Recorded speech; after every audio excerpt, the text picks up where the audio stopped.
Hello, this is Annika. You're watching Oathbound Secrets. I'm on YouTube and I'm on Instagram. Go down there somewhere and you'll find more information. Today, I wanted to talk a little bit about paganism, animism, nature worship, and specifically connecting with your local environment because I think not enough people talk about this. I don't know. I just don't hear that much going on. Maybe if there are people talking about this, then direct me towards them, please, in the comment section. That would be lovely. Um, I think that we really need to focus so much more on our local environment and rediscovering the inherent divinity that is all around us. Everything, everywhere is alive with its own spirit, its own soul, its own sort of personality.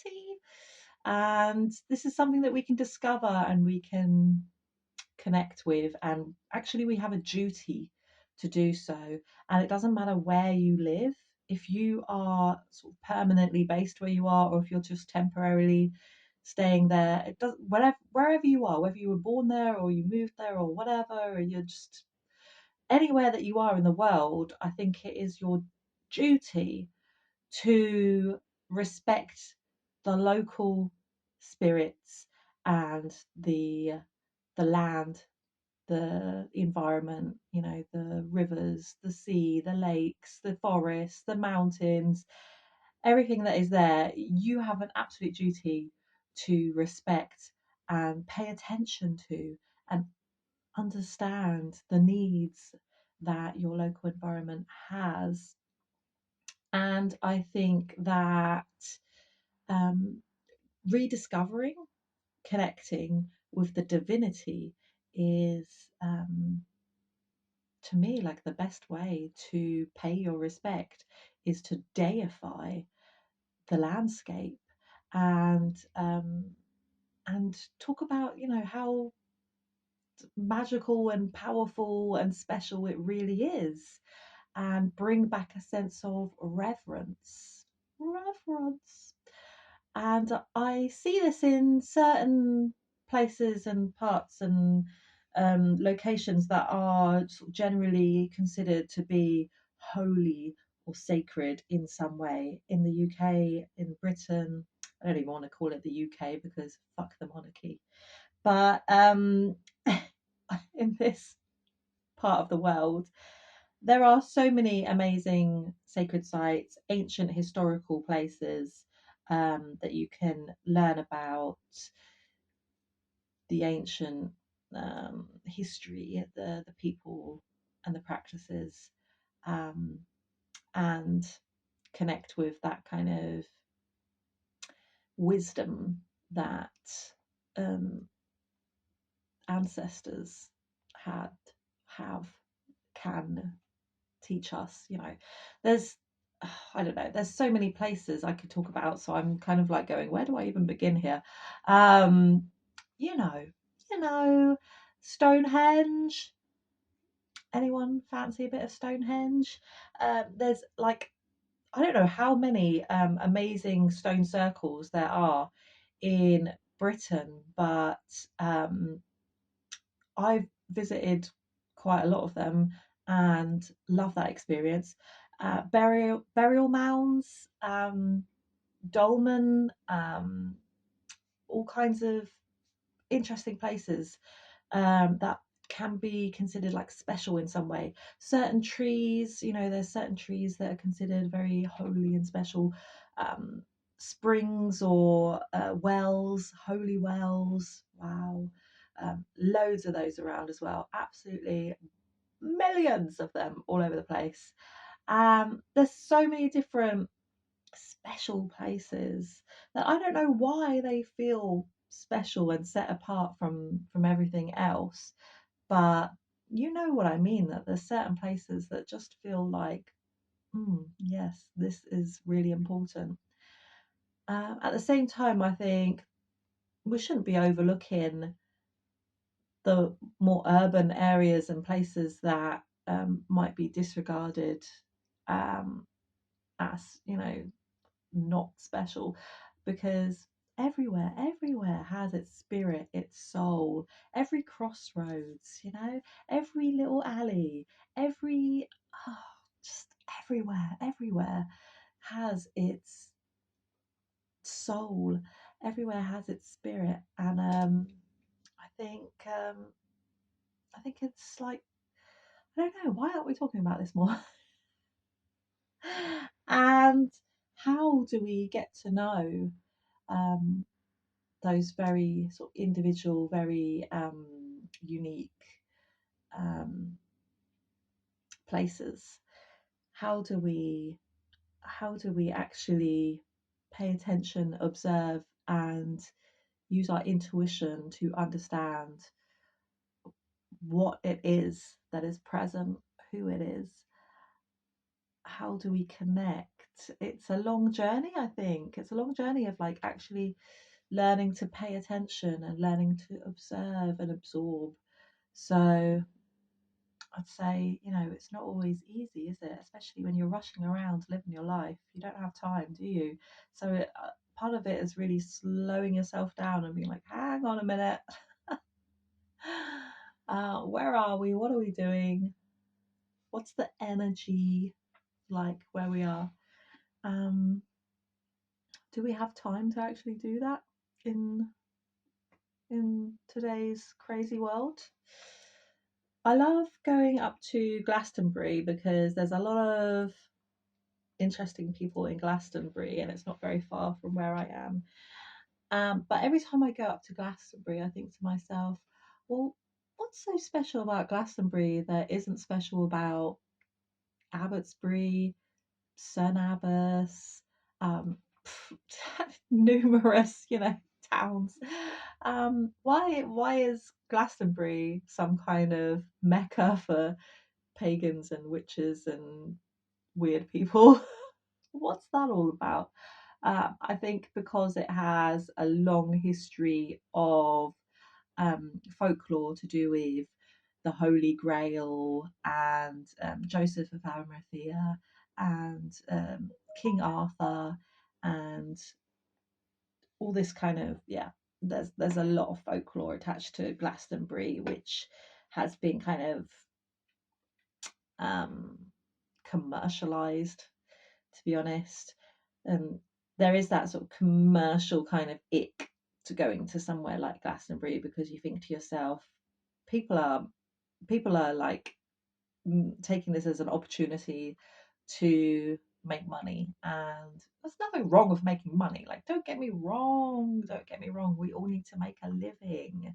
There's nothing wrong with making some money, but what I mean is that a lot of the time it can feel like there's something missing, like it's not quite as authentic as it could feel.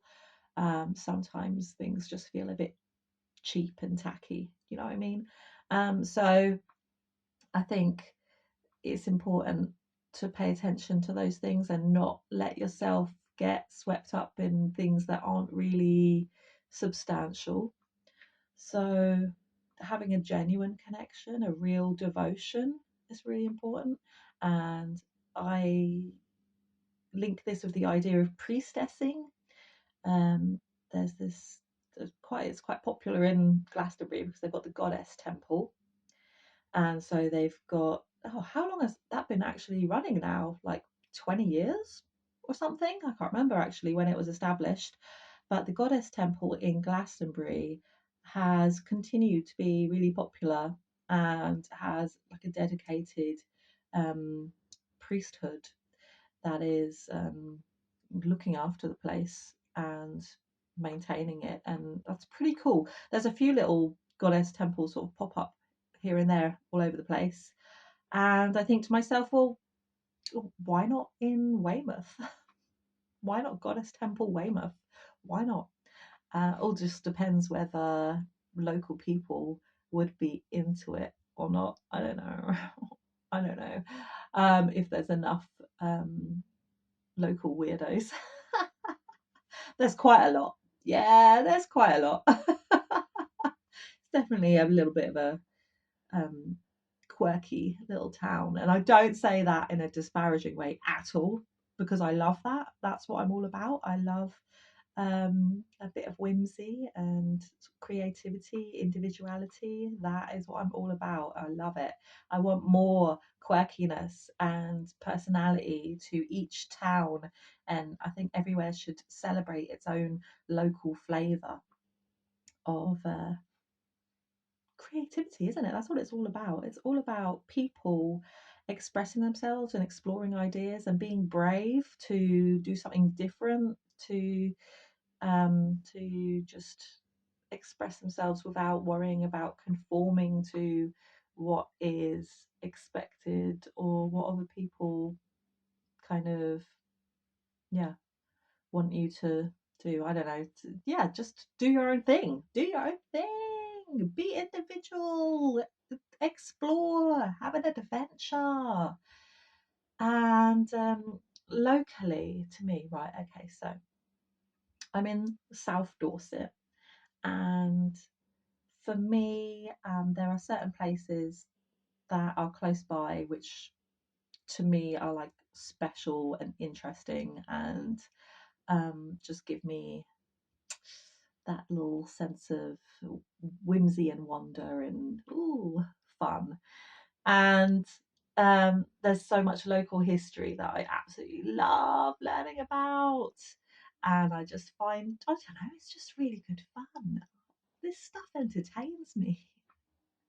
But besides just having fun and being silly, I also think that it's really important, actually, socially. I think for the community, I think it's really important for every local community to know its history, to know its environment, to understand what the habitats need to be able to thrive, protecting those habitats, and um, and celebrating the local culture and the creativity of local people. I think is really important, so important. And I think when you move to somewhere new, that you need to be able to immerse yourself in that local culture and the local history, and embrace it as something really fascinating and something to be celebrated. And um, and I think that's fantastic. You know, whenever I travel anywhere, I'm like really interested to learn. You know, what's going on here? What are people doing here? So it's getting that balance right between sort of localism and and the freedom to travel around and explore. And I do find that a lot of small towns get very weird about new people coming in from outside places. Oh, you're not local. This is a local place for local people. And yeah, that's definitely in the more rural places, I think. And I am in a very rural county. I think it's like the most rural county in the whole country, actually. We're tiny here. There's not many people here. It's just all greenery and countryside and beaches and um, mystery. So yeah, there can be quite a lot of hostility towards newcomers and strangers. Oh no, strange people with strange customs and strange ideas. Oh no. And I find that every day I'm kind of battling with this.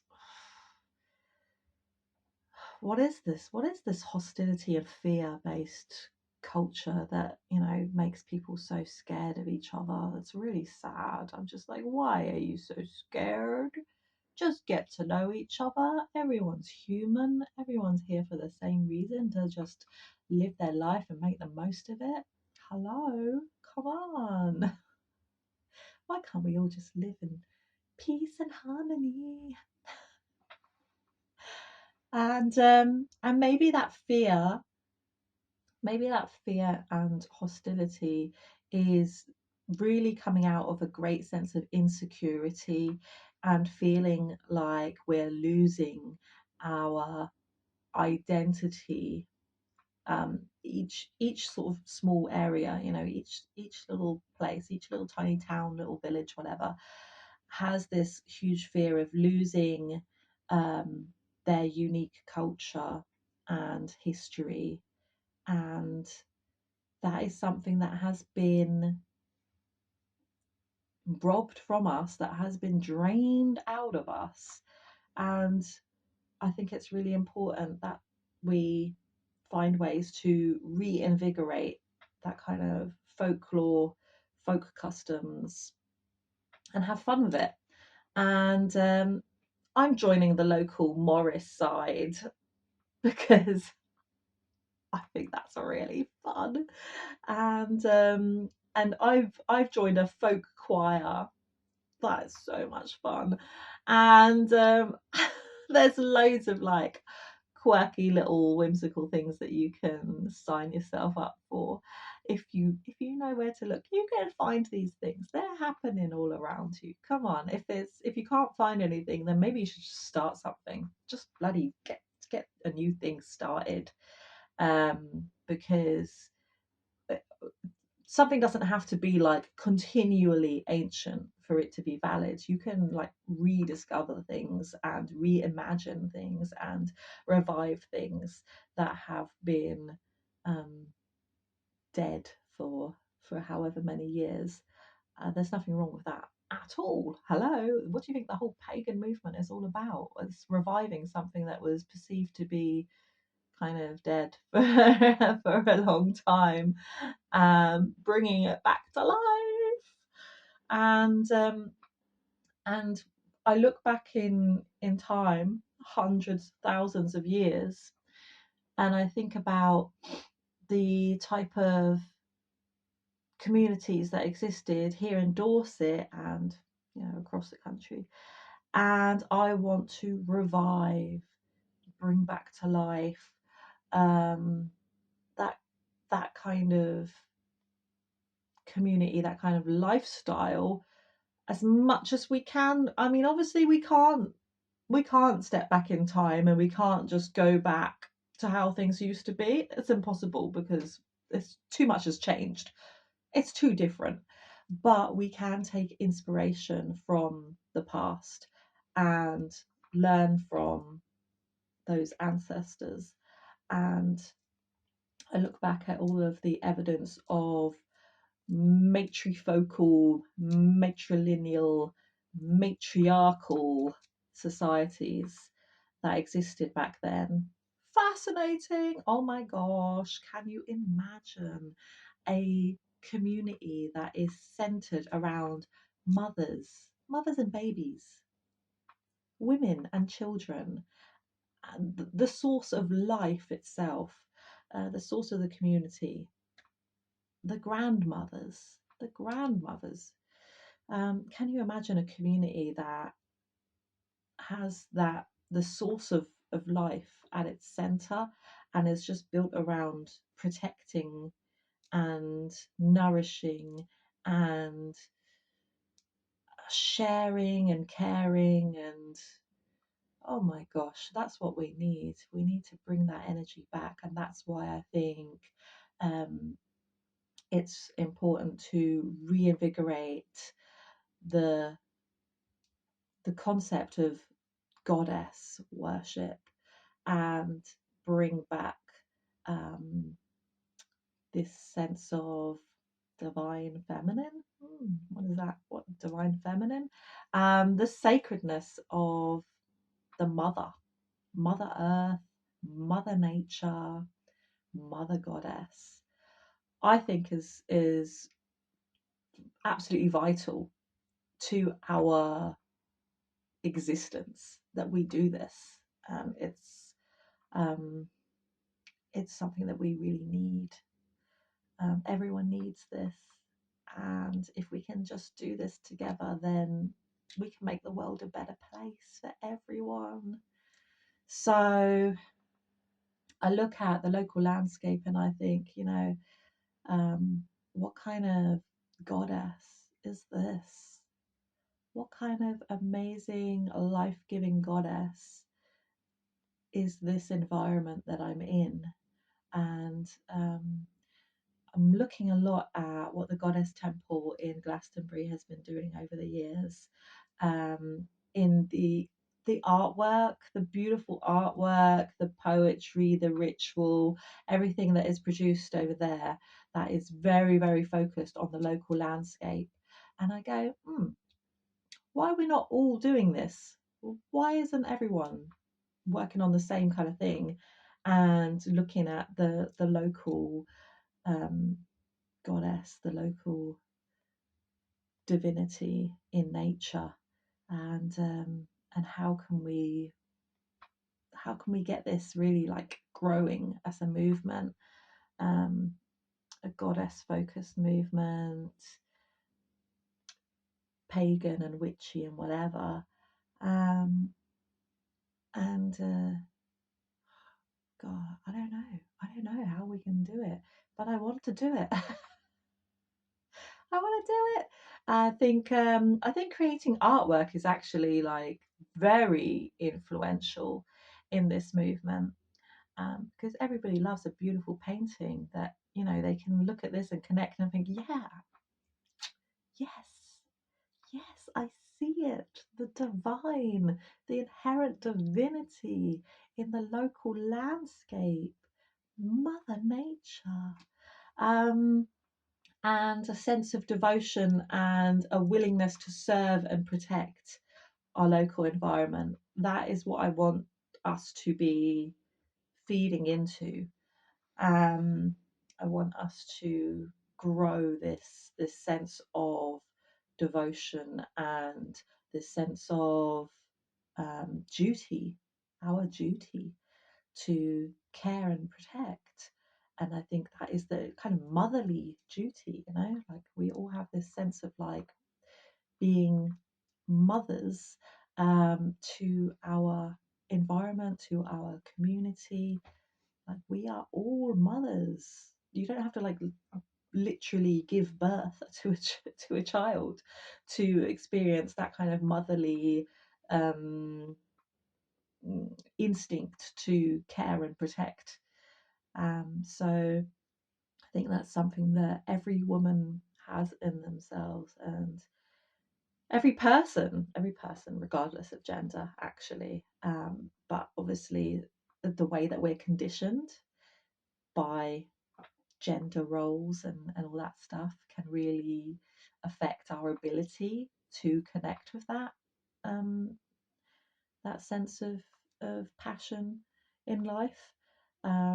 So I do think it's sad, isn't it? It's really sad how desensitized most men are when it comes to nature and community and that real ability to stand up for what's what's right and what's essential. Being able to stand up for your environment, protecting your environment from pollution and degradation, and protecting your community from hatred, hostility, and fear, and um, creating a safe environment for everyone, for people, for animals, for plants, and defending that from any kind of destructive force, such as, yeah, capitalism.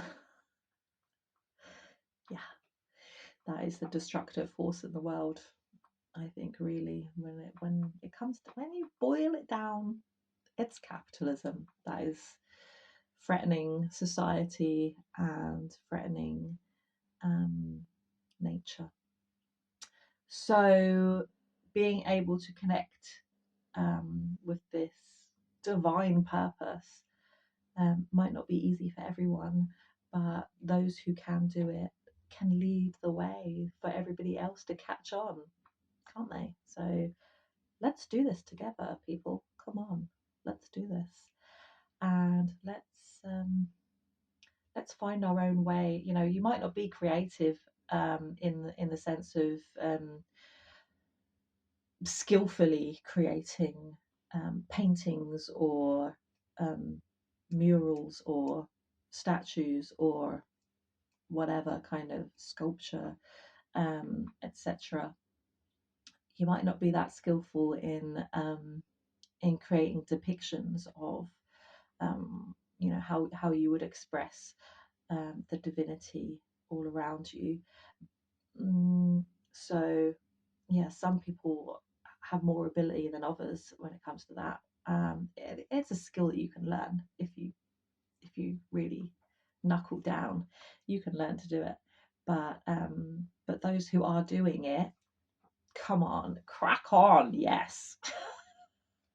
Show me your artwork, please, and let's share it around and show people like, wow, nice stuff. I need some pictures on that wall right there, please. I need some pictures on that wall. Maybe I'm gonna have to make my own. I'll give it a go. I'll give it a go. But what I really want is stuff that is focused on the local, um, my local landscape, and that's going to be difficult to find, I think, because it's not commercialized in that way that you'd be able to find it in the shops and online and stuff. Because it's not as popular. That kind of thing isn't as popular as it might be in Glastonbury or wherever. So, you know, you're probably like me and you live in some boring little town that doesn't have a lot of flavour to it. And I think we need to find the creative people that can give us that flavour. Come on, give us the flavour.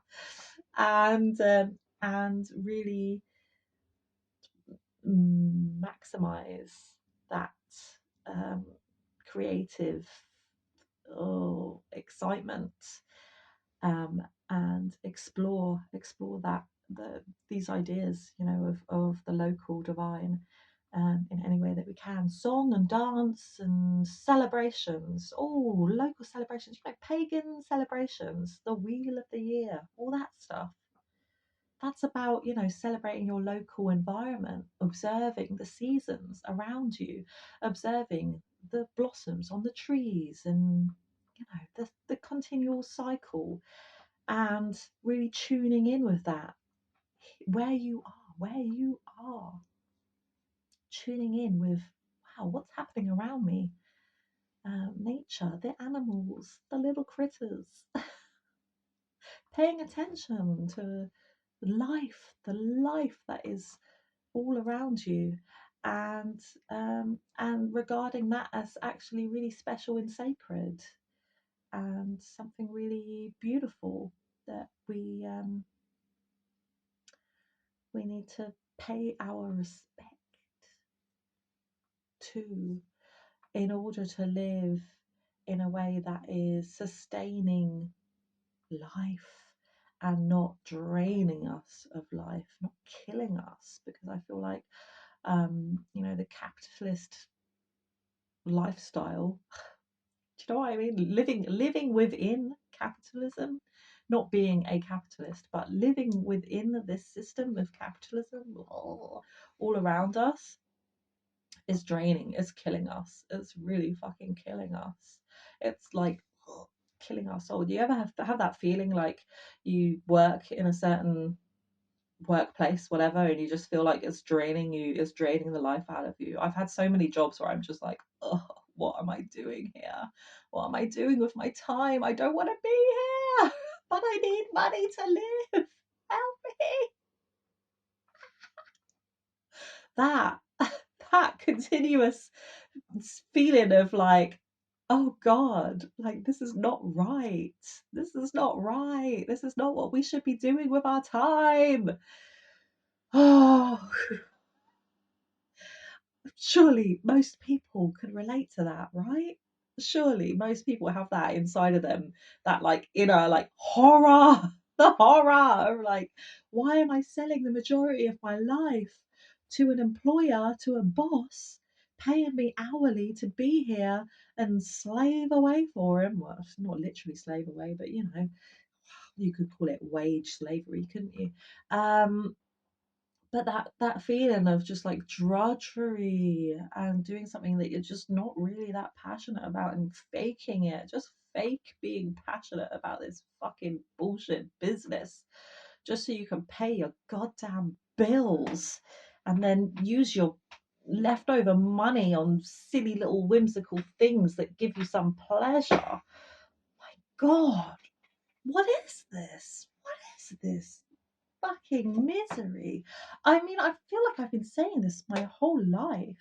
Ever since I was a kid, I've been looking around me going, what? I did not sign up for this. No, I don't want to participate in this. This is horrible. This is miserable. What kind of existence is this? I just want to have fun and be silly. And I just want to, create a lovely sense of community and thriving and living in harmony with nature and all this stuff.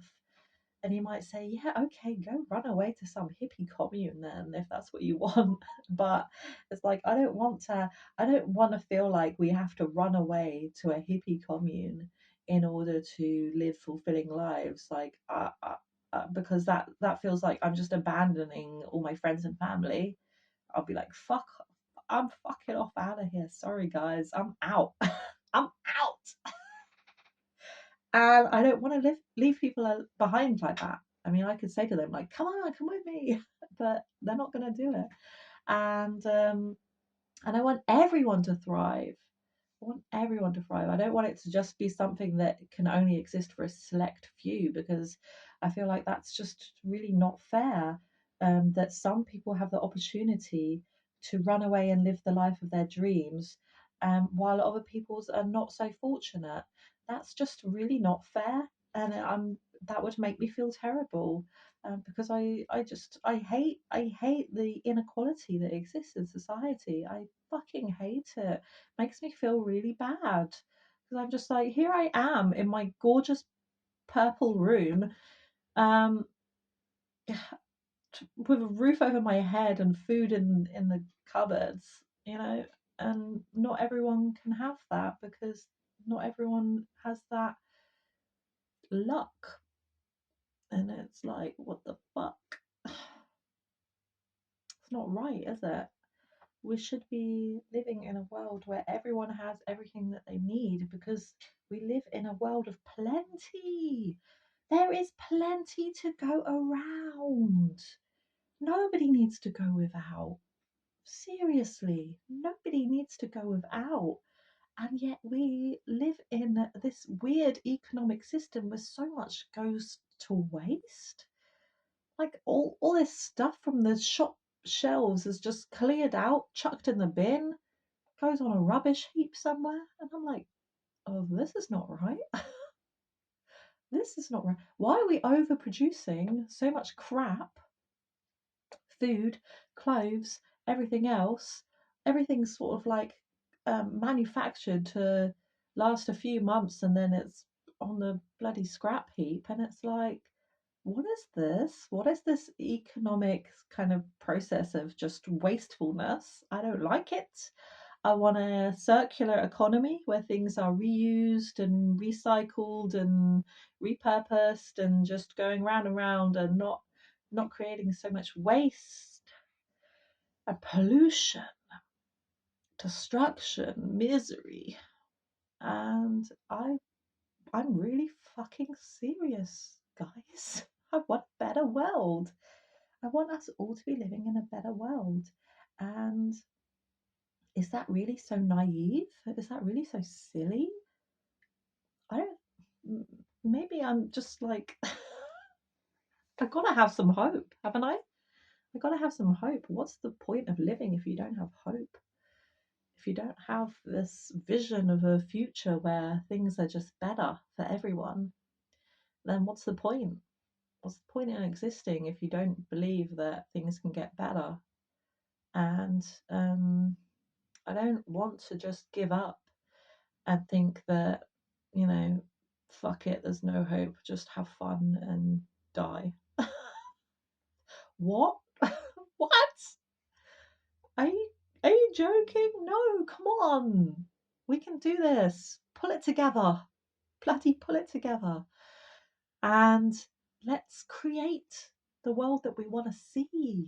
Let's make it real. If you can imagine it, if you can get that vision in your mind and focus on it, you can create that reality.